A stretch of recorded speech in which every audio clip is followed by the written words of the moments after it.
అయితే మీరు చీకటిలో నుండి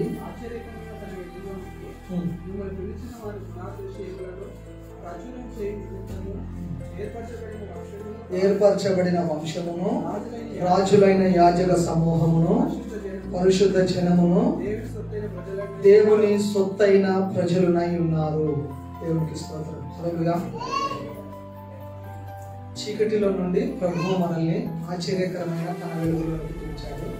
ఎందుకు ఆయన మనల్ని పిలుచుకున్నాడు? ఎందుకు మనల్ని ఆయన ఏర్పాటు చేసుకున్నాడు? లోకంలో నుండి, చీకటిలో నుండి, పాపంలో నుండి, పాపభూయిష్టమైన క్షయమైపోయే ఈ లోకంలో నుండి ప్రభువు మనల్ని ఎందుకు పిలుచుకున్నాడు అంటే, ఆయన గుణాతిశయములను ప్రచురము చేయుటకు, ఏర్పరచబడిన వంశముగా ఉండుటకు, రాజులుగా ఉండడానికి, యాజక సమూహంగా ఉండడానికి, దేవునికి పరిశుద్ధ జనముగా ఉండడానికి, దేవునికి సొత్తైన ప్రజలుగా ఉండడానికి ప్రభువు మనల్ని పిలుచుకున్నాడు, ఎన్నుకున్నాడు. కాబట్టి మనం దేవుని మందిరంలో ఉన్నాము. దేవునికి మహిమ. హల్లెలూయా. ఊరికనే లేము, ఊరికనే దేవుని సన్నిధిలో లేము, యాదృచ్ఛికంగా మనం లేము. ఈ సమయంలో నీవు దేవుని సన్నిధిలో ఇక్కడ ఉన్నావు అంటే దేవుని ప్రణాళికలు నీవు ఉన్నావు. హల్లెలూయా. దేవుని చిత్తంలో నీవు, నేను, మనం ఉన్నాము.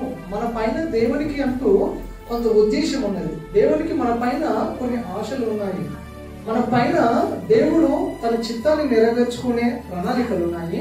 మన ద్వారా దేవునికి కొంత మహిమ రావాల్సి ఉన్నది. కాబట్టి మనం దేవుని సన్నిధిలో ఈ సమయంలో ఇక్కడ ఉన్నాము. దేవునికి మహిమ కలుగును గాక. హల్లెలూయా. నేను గత వారం చెప్పాను, దేవదూతల కంటే విశ్వాసులకు విలువ ఎక్కువ. ఎలాగో పోయిన ఆదివారం సందేశంలో చెప్పాను. అంతకుముందు వారం చెప్పాను, దేవుని కంటే విశ్వాస జీవితంలో ఏది ఎక్కువ కాదు అని. ఈరోజు వాక్యంలో మనం వినబోతున్నాము, నీకంటే గొప్పవారు ఎవరు లేరండి. హల్లెలూయా. ఎవరికంటే ఇక్కడ దేవుని ముందు, దేవుని సన్నిధిలో కూర్చున్న నీకంటే గొప్పవారు ఈ లోకంలో ఎవరు కూడా లేరు. ఎందుకో తెలుసా? దేవుడే స్వయంగా మాట్లాడిన మాటలు మనం ఇక్కడ చదివాము. దేవుని సొత్తైన ప్రజల మనం. నీకంటే గొప్పవారు ఇంకెవరు ఉన్నారు? దేవుడు అంటున్నాడు, నిన్ను, నీవు నాకు సొత్తైన ప్రజలు, నా సొంత మనిషిని నీవు అంటున్నాడు. తర్వాత పరిశుద్ధ జనము అంటే నీ ప్రత్యేకత ఏంటి అనేది ఈ వచనంలో, మనం చదివిన వచనంలో గమనిస్తాం. నీకంటే గొప్పవారు ఎవరు లేరండి. మనం ఏంటండి, మన జీవితం ఏంటండి, మన ఇల్లు, మన వస్త్రము, మన జ్ఞానం ఏంటి అని మనల్ని మనం చాలాసార్లు చూసుకొని నిరాశ పడిపోతుంటాము. మనల్ని మనం కృంగ తీసుకుంటాము. కానీ దేవుని నుండి వచ్చే ఒక ధైర్యపరిచే ఒక మాట ఏంటంటే, నీకంటే గొప్పవారు ఎవరు లేరు ఈ సమాజంలో. హల్లెలూయా. హల్లెలూయా. ఈ సంఘంలో నీకంటే గొప్పవారు ఎవరు లేరు. సమాజంలో నువ్వు వెళ్తున్నప్పుడు నీకంటే ప్రత్యేకమైన వారు, గొప్పవారు ఎవరు లేరు. కారణం ఏంటో తెలుసా? యేసుక్రీస్తు ప్రభువు నిన్ను పేరు పెట్టి పిలుచుకున్నాడు. ఆయన చెప్పాడు, ఇర్మీయా గ్రంథం 18వ అధ్యాయము 6వ వచనంలో, మీరు నా చేతిలో ఉన్నారు అని అంటాడు. దేవుడు చెప్పాడు, మీరు నా చేతిలో ఉన్నారు. కాళ్ళ కింద లేమను, సృష్టిని మన కాళ్ళ కింద పెట్టాడని పోయిన వారికి చెప్పాడు. నీ పాదముల కింద అన్నిటి మీద అధికారాన్ని పెట్టాడు అని చెప్పాడు. నీకు కీడు కలగచేసే లేదా నిన్ను నష్టపరిచే ప్రతిదీ నీ పాదముల కింద పెట్టాడు ప్రభు అని గతవారికి చెప్పాడు. ఈరోజు నువ్వు ఎవరి కింద లేవు, నువ్వు ప్రభు చేతిలో ఉన్నావు. హల్లెలూయా.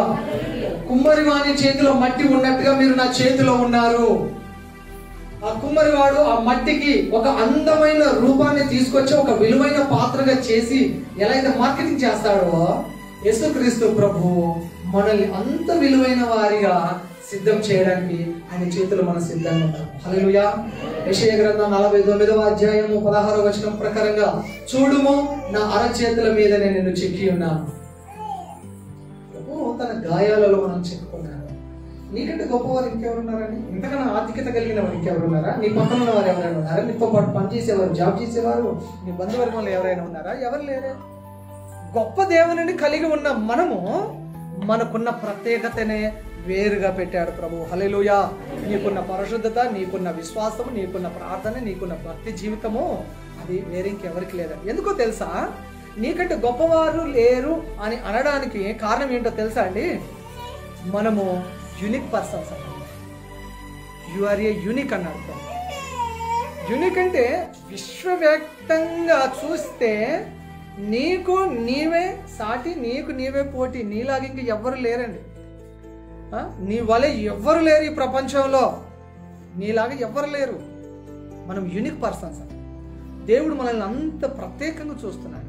తరువాత మనం దేవునికి మాస్టర్ పీస్గా ఉన్నామట. జిరాక్స్ కాపీలా కాదు, మనం మాస్టర్ పీస్గా ఉన్నాం. మెయిన్ డయల్ ఎట్లా ఉంటుందో డెమో అంత ఖచ్చితమైన వ్యక్తులముగా ప్రభువు మనల్ని చూస్తున్నాడు. నువ్వు ఎందుకు మాస్టర్ పీస్ అంటే, నీలాంటి వేలి ముద్రలు ఎవరికి లేవు, నీలాంటి ముఖ కవలికలు ఎవరికి లేవు, తర్వాత నీలాంటి సెల్స్, నీలాంటి రక్త కణాలు ఎవరికి లేవండి. ప్రభువు అంత డిఫరెంట్గా, అంత స్పెసిఫిక్గా, అంత శ్రద్ధ వహించి ప్రభువు నిన్ను తయారు చేశాడు. కాబట్టి నీకంటే గొప్పవారు ఎవరు కూడా లేరు ఈ ప్రపంచంలో. హల్లెలూయా. తర్వాత ప్రభువు మనకు ఒక ప్రత్యేకతనిచ్చాడు. యు ఆర్ స్పెషల్ అన్నాడు ఆయన. మనం దేవునికి చాలా స్పెషల్ పర్సన్స్. మనము చాలా ప్రత్యేకించబడినవారు, చాలా ప్రత్యేకించబడినవారు. మీరు ఎప్పుడైనా ఆలోచన చేశారా? మీరు పని చేస్తున్న చోట 10 మంది కలిసి పని చేస్తే ఆ 10 మందిలో నిన్ను ఎన్నుకున్నాడు ప్రభు. హల్లెలూయా. ఎన్నుకున్నాడా లేదా? 10 మందిలో ప్రభువు మిమ్మల్ని ఎన్నుకున్నారు. మీరు స్పెషల్. ఎంతో మంది రోగగ్రస్తులు లోకంలో ఉన్నారు, వారిలో నుండి ఒక్కరిని బాగు చేశారు. ఎంతో మంది లోకంలో యేసయ్య పిలిచాడు. చాలా మంది ఎన్నో రకాల సాకులు కారణాలు చెప్పి యేసయ్య దగ్గర రాలేకపోయారు, కానీ ప్రభువు నిన్ను తీసుకొని వచ్చాడు. హల్లెలూయా. మనము చాలా ప్రత్యేకత కలిగిన వారము దేవుని దృష్టిలో. నీకున్న ప్రత్యేకత ఎవరికి లేదు. నీలాంటి మాట, నీలాంటి స్టైల్ అనొచ్చు, ఇంకెవరికి కూడా లేదు. నువ్వు చాలా ప్రత్యేకించబడిన వ్యక్తివి. అట్లా అని చెప్పి ఒకరు తీసివేయడానికి లేదు. ఇక్కడ ఎవరి ప్రత్యేకత వారికి ప్రభువు పెట్టాడు. హల్లెలూయా. ఎవరి ప్రత్యేకత వాళ్ళకు ఉన్నది. కాబట్టి మనము ఎంత గొప్పవారము, లేదా మనకంటే గొప్పవారు ఎవరు లేరు అని మాట్లాడుతున్నప్పుడు మనకు వచ్చే ఒక ధైర్యం ఏంటంటే, ప్రభువు నా పైన శ్రద్ధ వహించాడు, యేసయ్య నన్ను గురించి చింతించుచున్నాడు, లేదా యేసుక్రీస్తు ప్రభువు నా పైన శ్రద్ధ ఆయనకున్నది, ఆయన నన్ను పట్టించుకునే దేవుడు అని ఒక ధైర్యం మనకు కలుగుతుంది. అయినా కూడా మన ఆత్మీయ జీవితంలో ఏం జరుగుతుందో తెలుసా అండి? అయినా కూడా అంత ప్రత్యేకించబడిన వ్యక్తి అయినా కూడా కొన్నిసార్లు అనుకుంటాం, నాకే ఎందుకు ఈ శ్రమలు రావాలి, నాకే ఎందుకు ఈ శ్రమలు రావాలి అని చాలా సందర్భాలలో కృంగిపోతుంటాం. మీరు ఎవరైనా కృంగిపోయారా? ఈ శ్రమ వచ్చినప్పుడు అసలు నాకే ఎందుకు ఇలా జరగాలి, నాకే ఎందుకు ఈ శ్రమలు అని కొన్నిసార్లు చాలా బలహీన పరిస్థితులలో ఇలాంటి సందేహాత్మకమైన ప్రశ్నలు మనసును తొలుస్తూ ఉంటాయి. నాకే ఎందుకు ఈ శ్రమలు, నాకే ఎందుకు ఇలా జరగాలి, పసిపిల్లలు పాపం వాళ్ళు ఏం చేశారు, వాళ్ళకి ఎందుకు ఈ శ్రమలు, అయ్యో వృద్ధులు వాళ్ళు ఏం చేశారు, వాళ్ళేం నేరం చేశారు, వాళ్ళకి ఎందుకు ఈ శ్రమలు, అయినా నేను భక్తిగానే ఉన్నానే, అయినా నేను విశ్వాసంగానే ఉన్నానే, ప్రార్థనలోనే ఉన్నానే, దేవుని పని మీదనే ఉన్నానే, అయినా ఎందుకు నాకే ఈ శ్రమలు అని ఆత్మీయ జీవితంలో కృంగిపోతున్న వారలారా, దేవుని వాక్యం చెప్తుంది ఏంటో తెలుసా? దేవుడు ప్రత్యేకంగా నిన్నే ఎందుకు శ్రమ పెడుతున్నాడో తెలుసా? ప్రత్యేకంగా నిన్నే దేవుడు ఎందుకు శ్రమ పెట్టి నిన్ను నలగొడుతున్నాడో తెలుసా? నిన్ను గణపరచడానికి. హల్లెలూయా. గణపరచడానికి. దేవుడు నీకు ఘనతను ఇవ్వడానికి. శ్రమ లేకుండా ఘనత రాదు. మనిషి జీవితంలో శ్రమ లేకుండా ఘనత లేదు, శ్రమ లేకుండా ఆధిక్యత లేదు, శ్రమ లేకుండా స్పెషాలిటీ లేదు, శ్రమ లేకుండా మనము బలమైన వారంగా లేదా అత్యున్నతమైన స్థానానికి వెళ్ళలేము. నాకే ఎందుకు ప్రత్యేకంగా దేవుడు నన్ను శ్రమలు కూడా నడిపిస్తున్నాడు అని అంటే, నిన్ను గణపరచడానికి, ప్రభువు గణపరచడానికి ఇష్టపడుతున్నాడు. హల్లెలూయా. యోసేపు ప్రధానమంత్రి స్థాయిలో ఉన్నప్పుడు ఆయనను ఆ బావిలో పడవేసిన అన్న తమ్ముళ్ళు వచ్చి ముందు నిలబడ్డారు. యోసేపు చిన్ననాడు కలలు కన్నప్పుడు 11 నక్షత్రాలు వచ్చి సాగిలపడ్డప్పుడు ఏమండి ఆ పంట పొలము ఆ పనలు సాగిలపడ్డ ఆ కళ చెప్పినప్పుడు అన్నలందరూ కోప్పడి ఈర్షపడి నీళ్లు లేని బావిలో పడేశారు. యోసేపు ప్రధానమంత్రిగా అత్యున్నతమైన స్థాయిలోకి వెళ్ళినప్పుడు అందరూ వచ్చి జయహో జయహో జయహో అంటారు. ఇప్పుడు ఆ ఘనత రావడానికంటే మునుపు అన్నదమ్ముల చేత తృణీకరింపబడ్డాడు యోసేపు. ఆ తర్వాత ఆ రాజనగర్లో శోధించబడ్డాడు. ఆ తర్వాత చెరసాలకు వెళ్ళాడు. ఇవన్నీ జరిగిన తర్వాతనే అత్యున్నతమైన ఒక స్థాయికి వెళ్ళగలిగాడు. హల్లెలూయా. ప్రత్యేకంగా దేవుడు నన్నే ఎందుకు శ్రమ పెడుతున్నాడు అంటే నిన్ను గణపరచడానికి. హల్లెలూయా. దేవుడు నిన్ను గణపరిచే ముందు శ్రమ వస్తుంది. శ్రమ లేకుండా ఘనత లేదు. చదవండి 1 పేతురు పత్రిక 1:7. అక్కడే ఉన్నారు కదా, చదవండి అక్కడే.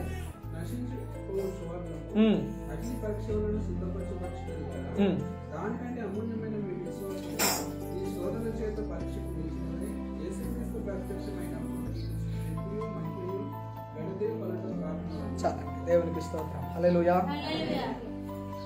శ్రమ లేకుండా ఘనత లేదు. నశించిపోయే సువర్ణం అగ్ని చేత పరీక్షించబడి నిలబడుతుంది. దానికంటే అమూల్యమైన మన విశ్వాసం. ఈ శ్రమలకు ఈ పరీక్షలకు నిలిస్తే యేసుక్రీస్తు ప్రభు రెండవ రాకడలో ప్రత్యక్షమైనప్పుడు మనకు మెప్పుయు ఘనతయు కలుగుటకు కారణమవుతుంది.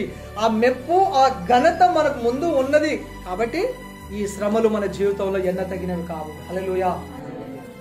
శ్రమలను చూసి భయపడి పారిపోవాల్సిన అవసరం లేదండి. పారిపోవాల్సిన పని లేదు. యోసేపు ఏం చేశాడు? ప్రతి దానిని అనుభవిస్తూ వచ్చాడు. యోసేపు ఏం చేశాడు? ప్రతి దానిని అనుభవించాడు. అన్నదమ్ముల చేత వెలివేయబడ్డప్పుడు, అమ్మి వేయబడ్డప్పుడు, గోతిలో వేయబడ్డప్పుడు ప్రతి దానిని స్వీకరించాడు. ప్రతి దానిని అనుభవించాడు. దాన్ని తప్పించుకోలేదు. ఎక్కడ కూడా చెరసాల్లో కొంతకాలం గడిపాడు. దానిని అనుభవించాడు. ఇవన్నీ తీరిన తర్వాతనే ఆయన ఘనపరచబడ్డాడు, ప్రధానమంత్రి అయ్యాడు. ఆదికాండం 41వ అధ్యాయం 43వ వచనంలో రాయబడింది. హల్లెలూయా. అగ్నిగుండంలో పాడేశారు షడ్రక్ మిషక్ అబేద్నెగోను. ఆ తర్వాత వాళ్ళ పేరు ఆ దేశం అంతా హెచ్చించబడింది. అగ్నిగుండానికి వెళ్ళకపోతే వాళ్ళ పేరు ఎవరికి తెలియదు, వాళ్ళ గొప్పతనం ఎవరికి తెలియదు, వాళ్ళ విశ్వాసం ఎవరికి తెలియదు. ఎప్పుడైతే వారు అగ్నిలోనికి వెళ్ళి బయటికి వచ్చారో అప్పుడు ఆ దేశంలో వారు హెచ్చించబడ్డారు. హల్లెలూయా. దానియేలు గ్రంథం 3వ అధ్యాయం 30వ వచనం చెప్తుంది, ఈ షడ్రక్ మిషక్ అబేద్నెగోల దేవుడే నిజమైన దేవుడు. హల్లెలూయా. ఏ నోట చూసినా వాళ్ళ గురించి మాట్లాడుతున్నారు. ఎందుకు? వారు అగ్నిలో నుండి ఇటు నుండి వెళ్ళి అటు నుండి వచ్చారు. అగ్ని వాళ్ళని ఏం చేయలేకపోయింది. అగ్ని కంటే కూడా, దహించు అగ్ని కంటే కూడా, ఏడంతల అగ్నిగుండం కంటే కూడా మండుచున్న గోళమయున్న యేసుక్రీస్తు ప్రభు ఆయన ఫైర్ రెసిస్టెంట్ అండి. హల్లెలూయా.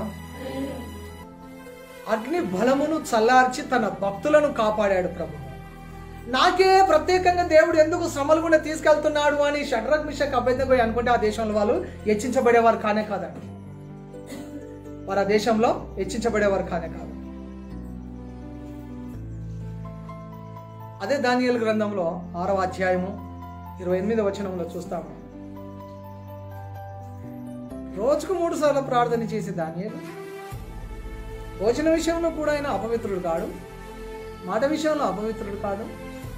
అన్ని విషయంలో చాలా జాగ్రత్తగా తన పరిశుద్ధ జీవితంలో కాపాడుకుంటూ, తన ప్రార్థన జీవితంలో కాపాడుకుంటూ వస్తున్న కూడా నిందింపబడి, ఆయన మీద చాడీలు చెప్పబడి, దేవదూషణ పేరు మీద భక్తి విషయంలో తప్ప ఏ విషయంలో ఈయన యందు మనం తప్పు పట్టలేమని లోకమంతా దేశమంతా ఒకటై ఆయన మీద నింద వేసి ఆయనను సింహాల గోనుకు పంపించారు.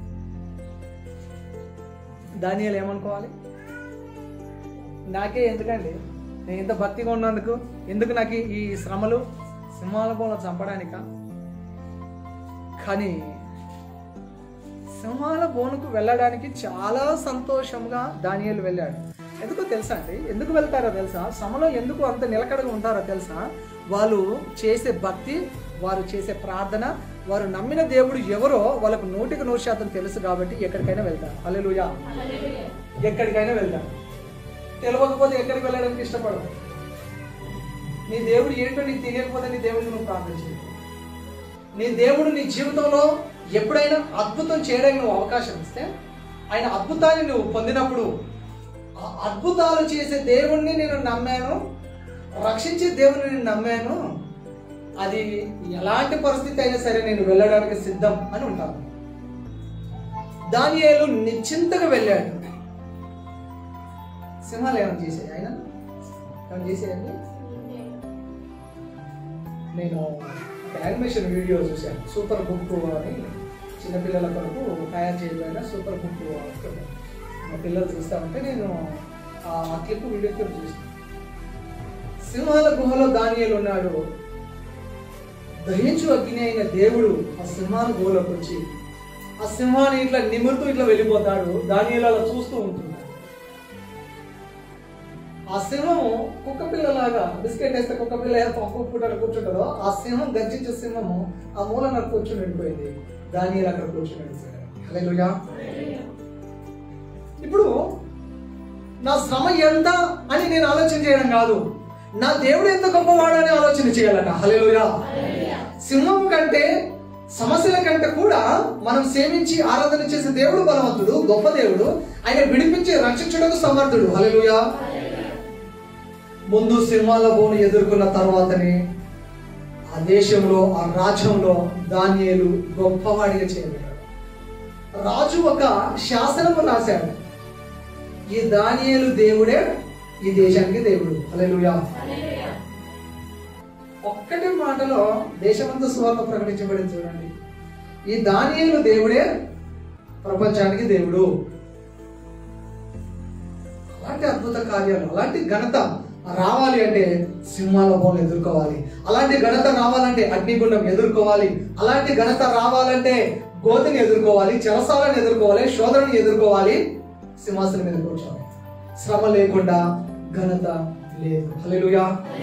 శ్రమ లేకుండా ఘనత లేదు. యోబు జీవితంలో ఒక సంఘటన చెప్తాను. ఆయన ఎంతగా శ్రమలు పొందాడో అంత రెట్టింపు ఆశీర్వాదాలు వచ్చాయండి. యోబు 42వ అధ్యాయం 10వ వచనం ప్రకారంగా రెండంతలుగా ఆశీర్వదించబడ్డాడు, రెండంతలుగా శ్రమ పెట్టబడ్డాడు, రెండంతలుగా ఆశీర్వదించబడ్డాడు. ఇప్పుడు నేను అంటాను, శ్రమ వచ్చినప్పుడు మనం చేయవలసిన పని ఏంటంటే దేవుని వైపు చూస్తేనే తప్ప దానిని మనము జయించి ముందుకు సాగలేము. దేవుని మీద ఆధారపడితే తప్ప మనం ముందుకు వెళ్ళలేము. దేవుని నుండి నీ ఆశను, నీ విశ్వాసాన్ని, లేదా వెలుగుతున్న నీ దీపాన్ని ఆర్పివేసేది శ్రమలు, శోధనలే. పొందిన శ్రమలు రెట్టింపు దీవెనలు తెచ్చాయి యోబు జీవితంలో. చదవండి, ఇప్పుడు ఒక వాక్యం చదవండి. యెషయా గ్రంథము 48వ అధ్యాయం. యెషయా గ్రంథము 48వ అధ్యాయం 10వ వచనం. స్పీడ్గా చదవండి.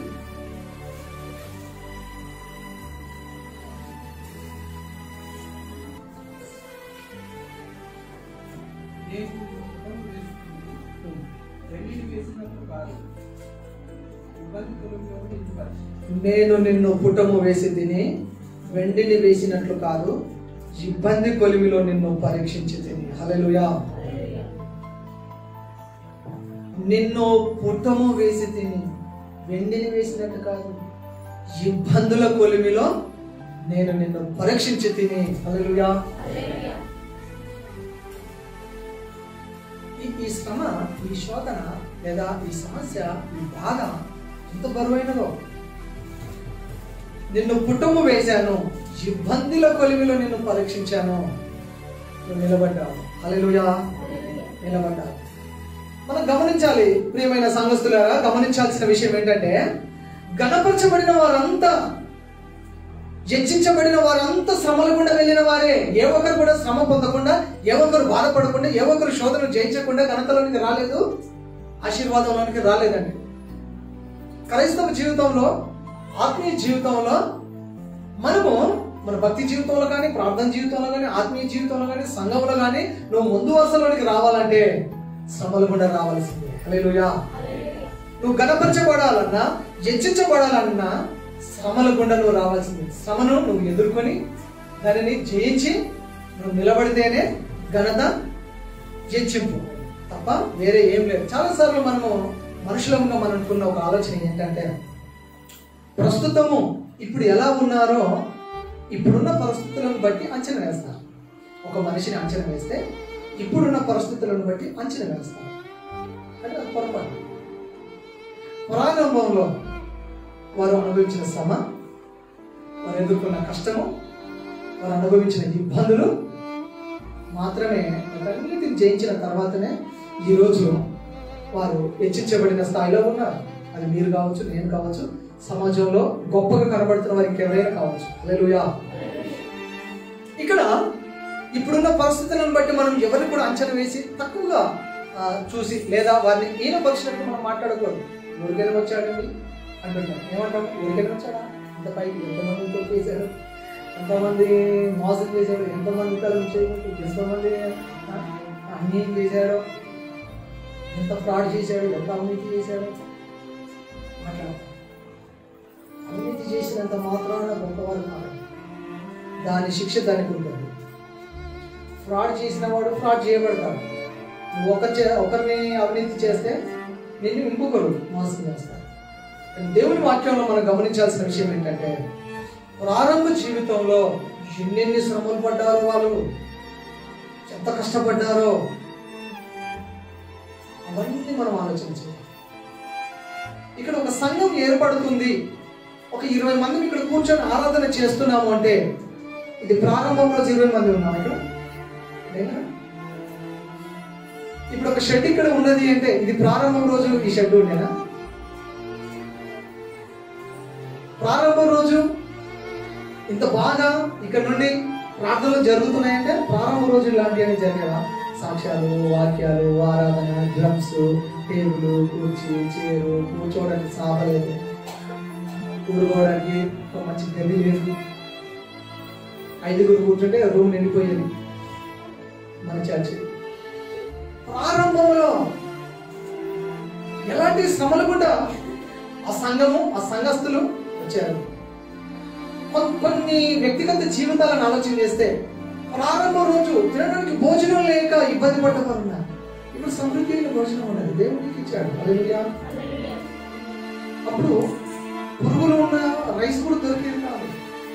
ఎందుకంటే నాకు చెప్తాను, లక్క పురుగులతో ఉన్న నూకలు వస్తే వాటిని చెరువుకొని చేసుకొని ఆ పూట వండుకుంటే అది కూడా ఇద్దరికి కాకపోతే ఒకరికైతే ఒకరిని నేను ఉపవాసం ఉంది. ఇప్పుడు భోజనం ఉన్నది, 3 పూటల భోజనం ఉన్నది, దేవుడు ఇచ్చాడు భోజనం. హల్లెలూయా. ఇప్పుడు మా కిచెన్ ఉంది, మా కిచెన్ ఉన్నది. ఆ కిచెన్ అంతా రూమ్ లో కిరాయికి ఉన్నాను నేను ఒక 2 సంవత్సరాలు. కాళ్ళు చాపుకోవడానికి లేదు. Kitchen same. ఇప్పుడు మా కిచెన్ అంతా పెద్దగా ఉంటుంది. ఇప్పుడు మా ఇంట్లో ఉన్న కిచెన్ అంతా పెద్దగా ఉంటుంది. దానికంటే చిన్న గదిలో నెలకు 1000 రూపాయల కిరాయి ఇచ్చి 2 సంవత్సరాలు ఉన్నా. ఇప్పుడు దేవుడు ఒక ఇల్లు ఇచ్చాడు. ప్రారంభానికి ఇప్పుడు చూస్తే నీవు ఇరుకులో ఉండి మొరపెట్టినప్పుడు ప్రభు ఒక విశాల స్థలాన్ని తీసుకుని వస్తాడు. ఒక 10 సంవత్సరాలు గడిచింది. కిచెన్ అంత రూమ్ లో జీవించిన రోజులు అక్కడి నుండి ప్రార్థన చేస్తాడు. ఆ కిచెన్ గదిలో నుండి ప్రార్థన చేస్తాడు. అక్కడ నుండి ఆ ఇరుకులో నుండి దేవునికి మొరపెట్టేవాడు. దేవుడు సహాయం చేశాడు. ఒక 20 రూపాయల కొరకు ప్రార్థన చేసేవాడు. 50 రూపాయలు ఇవ్వండి ప్రభు అని ప్రార్థన చేసేవాడు. ఒక 100 రూపాయలు ఇవ్వండి ప్రభు అని ప్రార్థన చేసేవాడు. 1000 రూపాయలు కొరకు ఎదురు చూసేవాడిని. నెలంతటికి ఒక 1000 రూపాయల కొరకు ఎదురు చూసేవాడిని. నాకు నెలకు ఒక 1500 కావాలి ప్రభు అని ప్రార్థన చేసేవాడిని. కొన్ని రోజులు ప్రార్థన చేశాను. కొంతమంది వ్యక్తులను అడిగాను, నాకు నెలకు ఏదైనా పని చెప్పండి, పరిచర్యకు సంబంధించిన ఏదైనా పని చేస్తాను, నెలకు నాకు ఒక 1500 కావాలని చాలామంది వ్యక్తులను కలిశాను. చాలామందికి ఫోన్ చేసి చెప్పి అడిగాను. ఒకరోజు ఉపవాస ప్రార్థనలో దేవునితో మాట్లాడుతున్నప్పుడు దేవుడు అన్నాడు, ఆయనకు చెప్తున్నావు 1500 కావాలి, ఈయనకు చెప్తున్నావు అందరికి చెప్తున్నావు, నాకు చెప్తలేవు అన్నాడు దేవుడు. హల్లెలూయా. చాలాసార్లు మనం ఏం చేస్తామంటే అందరికి చెప్తాము, చెప్పాల్సిన వాళ్ళకి చెప్తాము. దేవుడికి చెప్పాను, దేవుడు నాకు 1500 ఇవ్వలేదు వెంటనే, నాకు 500 ఇచ్చాను. ప్రతి నెల 500. ఒక దేవుడు ఒక మార్గం తెచ్చాడు, ప్రతి నెల ఒక 500. నేను ఏ పని చేయవలసిన పని, ఒక చిన్న పని అప్పగించబడింది నా కొరకు. డైలీ సాయంకాలం వెళ్ళాలి, ఒక ½ an hour టైం కేటాయించాలి పరిచయం దగ్గర, ఒక 500. ఒక సంవత్సరం తర్వాత దానికి మరొక 500 కలిపి మళ్ళీ ఒక 1000 రూపాయలు ప్రభు నాకు సాయం చేస్తూ వచ్చాడు. తర్వాత ఒక 6 నెలల సంవత్సరానికి నాకు ఒక 1500. నేటి వరకు అప్పుడు చేసిన ప్రార్థన ఈనాటి వరకు 1500 వస్తూనే ఉంది. దేవునికి స్తోత్రం. హల్లెలూయా. దాన్ని పెంచమని నేను అడగలేదు దేవునికి. ఈ లోపు మీరందరూ చేసే సంఘంలో ప్రారంభంలో ప్రభువుతో, లేదా నువ్వు అడిగింది, నువ్వు ఎక్కడ ఇరుకులో నుండి, శ్రమలో నుండి, ఆ బాధలో నుండి, వేదనలో నుండి అడిగావో దానిని ఆలోచన చేయాలి. దాన్ని మర్చిపోవద్దు. ఇప్పుడున్న పరిస్థితులను బట్టి ఏమాత్రం మనం అంచనా వేయద్దండి. అంచనా వేయొద్దు. ప్రారంభ దశలో ఎన్నెన్నో శ్రమలు అనుభవించారో వాటిని మనం గుర్తు చేసుకుంటే నిజంగా దేవుడు మన జీవితంలో ఎంత నమ్మదగిన దేవుడుగా ఉన్నాడు. సంవత్సరాల తరబడి ప్రభు మన జీవితంలో నమ్మదగిన వాడు ఉన్నాడు. మనం ఎన్నోసార్లు నమ్మకాన్ని పోగొట్టుకున్నాం. దేవుని దగ్గర, మనుషుల దగ్గర, సేవకుల దగ్గర, సంఘం దగ్గర ఎన్నోసార్లు నమ్మకం పోగొట్టుకుంటాము. దేవుని వాక్యంలో ఈరోజు వింటున్నాము, దేవుడు ప్రత్యేకంగా నిన్నే ఎందుకు శ్రమ పెడుతున్నాడో తెలుసా? నిన్ను ఘనపరచడానికి. హల్లెలూయా. శ్రమ లేకుండా ఘనత లేదు. శ్రమ లేకుండా ఘనత అనేది మన జీవితంలో లేదు. రెండవది, శ్రమలు, నీవు పొందే శ్రమలు నీ మంచికేనంట. నీవు శ్రమ పొందితే నాకు మేలేం జరగదు. నీ శ్రమలు ఎవరికి మేలు? మీకే మేలండి. నీ శ్రమ నీకే మేలు, నీ కష్టం నీకే మేలు. శ్రమలు సిరులు, శ్రమలు ఆశీర్వాదాలు. శ్రమ వెనుక అద్భుతాలు జరుగుతాయి. హల్లెలూయా. ఆలస్యం వెనుక అద్భుతాలు జరుగుతాయి. స్తుతి వెనుక గొప్ప ఆశీర్వాదం వస్తుంది. హల్లెలూయా. శ్రమ లేకుండా కిరీటం లేదంట. శ్రమ లేకుండా ఘనత లేదు. శ్రమ లేకుండా కిరీటం లేదు. యాకోబు పత్రిక 1:12 శోధన సహించు వారికి ప్రభువు తను ప్రేమించే వారికి వాగ్దానం చేసిన జీవ కిరీటమును ఇచ్చును. శ్రమను ఎదుర్కొన్న తర్వాత, దాన్ని జయించిన తర్వాత ప్రభువు మన కిరీటం ఇస్తాడు. హల్లెలూయా. కిరీటం ఊరికేనే రాదు. శ్రమ లేకుండా కిరీటము లేదు. నీ శ్రమలు నీ మంచికే, నీ కిరీటం తీసుకొని రావడానికి. శ్రమలు విధేయత నేర్పుతాయట. ఎబ్రీ పత్రిక 5:7 ప్రకారంగా శ్రమలు విధేయతను నేర్పిస్తాయి. లోబడ నేర్చుకుంటాయి. విరిగి నలిగిన హృదయం, మనసు విరుగుతుంది, శరీరం విరుగుతుంది, వైరాగ్యం వచ్చేస్తుంది. దేవునికి లోబడతాం. హల్లెలూయా. అన్ని బాగున్నప్పుడు, పరిస్థితులన్నీ బాగున్నప్పుడు, జేబు నిండా డబ్బు ఉన్నప్పుడు, కడుపు నిండా అన్నం ఉన్నప్పుడు, ఇంట్లో సమృద్ధి ఉన్నప్పుడు, అన్ని బాగున్నప్పుడు అస్సలు వంగమండి, గిటారుగా ఉంటాం. అదిగా డౌన్గా అయ్యాను కూడా అసలు లొంగలేము, విధేయత చూపలేము. శ్రమ వచ్చినప్పుడు ప్రభు మనల్ని బెండ్ చేస్తాం. ఏంటంటే అట్లా ఫ్లెక్సిబుల్ అయిపోతాం. శ్రమలు విధేయతను నేర్పుతాయి. ఇంకొకటి, శ్రమలు ఓర్పును నేర్పిస్తాయండి. తెలుసామా అమ్మా? శ్రమలు ఓర్పును నేర్పిస్తాయి. ఓపిక వస్తుందండి. నువ్వు ఓపిక లేదనుకో, నువ్వు శ్రమ పెట్టబడుతున్నావు, ఇబ్బందిలో ఉన్నావు, నీకు ఓపిక లేదు, ఏం చేస్తావు? మామూలుగా ఓపిక లేదు, నాకు ఓపిక లేదండి, నేను ఉండలేననే. ఓకే, ఏం చేస్తావు? గప్చుప్పుగా నీ ఇంటిలోనో, నీ మంచం మీదో, లేదా నీ హాస్పిటల్లోనో, నీ బెడ్ మీదనో నీ అయ్యా అబ్బా యేసయ్యా స్వామి తండ్రి నాయన నీ కాలు మొక్కుతా, నన్ను బాగు చేయని నువ్వు ఓపికతో దేవుని దగ్గర కనిపెట్టడం తప్ప వేరే ఏమి చేయలేదు. శ్రమలు ఏం నేర్పిస్తాయి తెలుసా? ఓపిక నేర్పిస్తాయి, ఓర్పును నేర్పిస్తాయి. యాకోబు పత్రిక 1:2 శ్రమ ఓర్పును కలిగించును. ఓర్పు అనే క్రియను కొనసాగింపనీయాలండి. ఓర్పు అనే క్రియ అది కొనసాగుతూ ఉండాలి మన జీవితంలో. నాకు ఓర్పే లేదండి, నేను ఓర్చుకోనండి, నేను పడనండి, నేను సహించనండి. ఎవరికి నష్టం అండి? ఎవరికి నష్టము? నీకే నష్టం. నీ శ్రమలు నీ మంచికి, నీకు ఓపిక లేకపోతే అది నీకే నష్టం. శ్రమ యందు ఓర్పు గలవారై ఉండాలి. రోమా 12:12 శ్రమ ఓర్పును తీసుకొస్తుంది.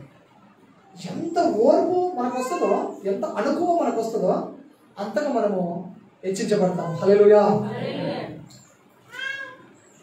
యోబు గ్రంథం చదవండి, ఒకటి వాక్యం చదవండి. యోబు 23:10. యోబు 23:10. నేను నడుచు మార్గము ఆయనకు తెలియదు. ఆయన నన్ను శోధించిన తర్వాత నేను సువర్ణం వలె కనబడుతున్నాను. ఆయన నన్ను శోధించిన తర్వాత నేను సువర్ణం వలె కనబడుతున్నాను. శ్రమల తర్వాత ఆత్మీయ జీవితము సువర్ణముగా మారుతుంది. శ్రమల తర్వాత ఆత్మీయ జీవితం సువర్ణముగా మారుతుంది. కంసాలి చేతిలో బంగారం మెరవాలంటే నిప్పుల కొలిమిలో కాలాలి, అది మండాలి. కుమ్మరి చేతిలో మట్టికి ఒక రూపం రావాలంటే అది కాల్చబడాలి, కొయ్య, లేదా ఒక కర్రకు ఒక రూపం రావాలంటే అది రంపంతో కొయ్యబడాలి. వజ్రం ప్రకాశించాలంటే అది నూరబడాలి. రాయి శిల్పంగా మారాలంటే శుద్ధ దెబ్బలు తినాలి. అలాగే క్రైస్తవులు సంపూర్ణతలోనికి, పరిపూర్ణతలోనికి చేరాలంటే శ్రమలు అనుభవించాలి. హల్లెలూయా. శ్రమ లేకుండా ఆశీర్వాదం లేదు, శ్రమ లేకుండా ఘనత లేదు, శ్రమ లేకుండా కిరీటం లేదు, శ్రమ లేకుండా ఆశీర్వాదము లేదు. శ్రమ తర్వాత మన జీవితము సువర్ణముగా మారిపోతుందంట. హల్లెలూయా.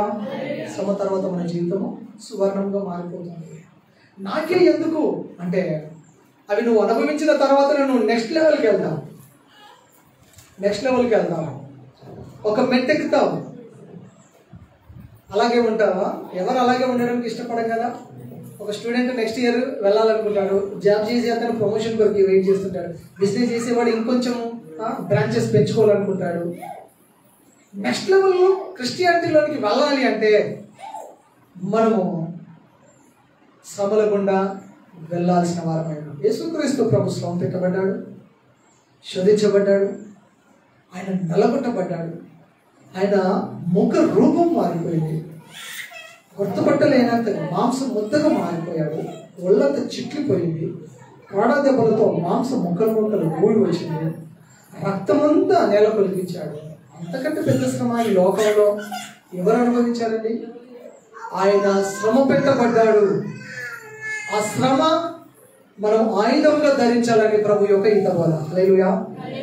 ఆ శ్రమను ఆయుధంగా ధరించాలి. యేసు ప్రభు పొందిన శ్రమలు మనము పొందాలి అని కాదు. నీ స్థాయిలో, నీ జీవితంలో ఎదురయ్యే, నీ ఆత్మీయ జీవితంలో, నీ కుటుంబ జీవితంలో, నీ సంఘ జీవితంలో, సమాజంలో, నీ బిజినెస్, నీ వ్యాపారం, నీ పనుల విషయాలలో ఎదురైతున్న ప్రతి కష్టమును నీవు దాన్ని చూసి కృంగిపోకుండా దానిని ఎదిరించి, దానిని జయించి ముందుకు సాగాలి. అప్పుడే ఆశీర్వాదం. హల్లెలూయా. శ్రమలు లేకుండా ఆశీర్వాదము లేదు. కాబట్టి 3 విషయాలు చెప్పాను. శ్రమ లేకుండా ఘనత లేదు, శ్రమ లేకుండా కిరీటం లేదు, శ్రమ లేకుండా ఆశీర్వాదం లేదు. ఆశీర్వదించబడ్డ వారంతా శ్రమల గుండా వెళ్ళిన వారే, ఘనపరచబడిన వారంతా శ్రమల గుండా వెళ్ళిన వారే, కిరీటము కలిగి వాద కలిగి ఉన్నవారంతా శ్రమల గుండా వెళ్ళిన వారే. కాబట్టి శ్రమను ఆయుధముగా ధరించాలి. ఆత్మీయ జీవితంలో దేవుని వైపు చూద్దాము, యేసుక్రీస్తు ప్రభువును ఆయుధంగా మలుచుకుందాము, ఆత్మీయ జీవితంలో ముందుకు సాగుదాం. దేవుడి వాక్యాన్ని దీవించుకుందాం. ప్రార్థన చేద్దాము.